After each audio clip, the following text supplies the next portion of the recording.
ఒక తోటలో ఒక కొమ్మలో ఒక పువ్వు పూసింది.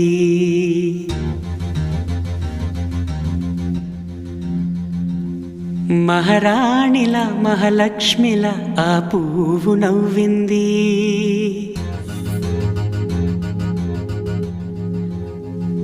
అలాగే నవ్వుతూ ఉండాలని,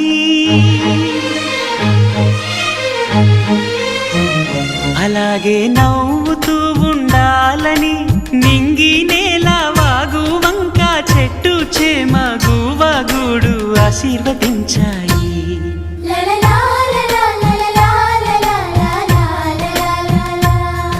ఒక తోటలో ఒక కొమ్మలో ఒక పువ్వు పూసింది. మహారాణిలా మహాలక్ష్మిలా ఆ పువ్వు నవ్వింది.